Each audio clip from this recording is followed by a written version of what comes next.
talking about today. This is Rebecca. My name is Plana.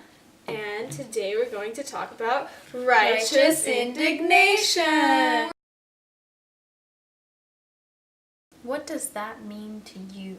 Okay, so this is Adriana, and she said that she's willing to answer the question, what is righteous indignation?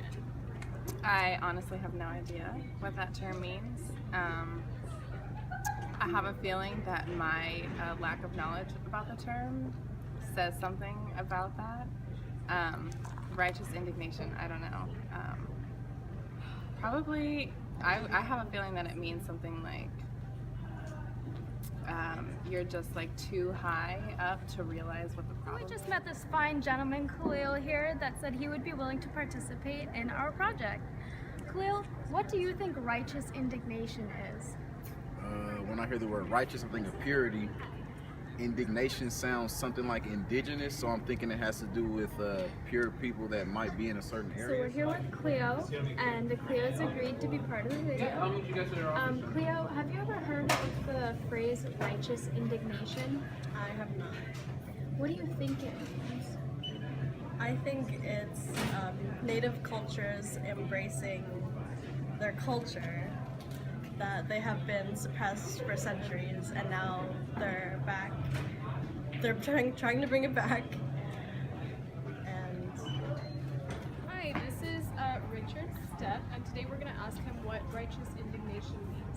So Richard, do you know what that word means?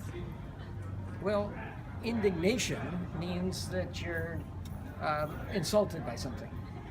Righteous indignation might be that you're insulted by something and you're in the right to be insulted by it. Nail on the head with that one, didn't he? Sure did. But dictionary.com defines it as anger and contempt with a feeling that it is one's right to feel that way. So, to break down the meaning of righteous indignation in African American cultural history, we are going to talk about some important figures in Black history and look at the way in which they expressed their indignation. Now, there are a metric ton of people that feel that their anger is justified and morally sound. However, we're going to discuss 4 subjects today. Stokely Carmichael, also known as Kwame Ture, was a fiery civil rights activist, and his famous speech, Black Power, was a great example of how he expressed his indignation against racial discrimination. His speech was actually inspired by the murder of his friend James Meredith, who, in the act of standing up for his right, got shot in the chest and died. Bobby Seale was one of 2 men that established the Black Panther Party. It was him and Huey Newton. Mm-hmm.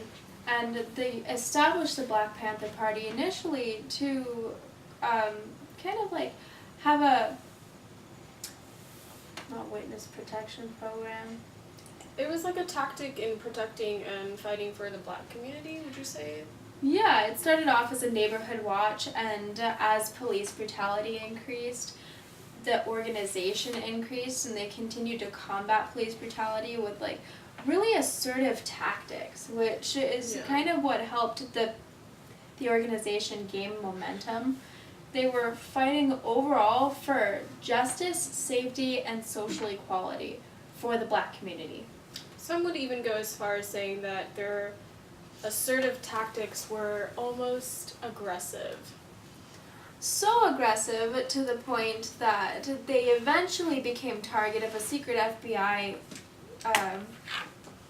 They were a target for an FBI counterintelligence program, right, called COINTELPRO. That is COINTELPRO, one word. COINTELPRO. And if you haven't seen The Spook Who Sat by the Door yet, it's on YouTube. You gotta check it out. It is a really good movie. It perfectly depicts moments in history, like very cultural history, you know, afros, Bell bottoms, turtlenecks, funkadelic, cigarettes all day, every day, explosions, queens, black queens. Yep, the works. Like in our current society, though, there are organizations like the Black Lives Matter movement that have brought like national attention to injustices that are driven by their indignation. So for the Black Lives Matter, I think members of the group were inspired by the death of Trayvon Martin, who he was a 17-year-old who was shot and murdered by a police officer by the name of George Zimmerman, I believe. Mm-hmm. And in that same year, in 2016, 136 black people were shot. Or I don't know if they were shot, but they were Murdered. in the hands of law enforcement. And that was according to the Huffington Post. So, to sum it up, anger is not an easy emotion to wrestle with. But in times of grave injustices, some like Solange Knowles would say, I gotta want to be murdered.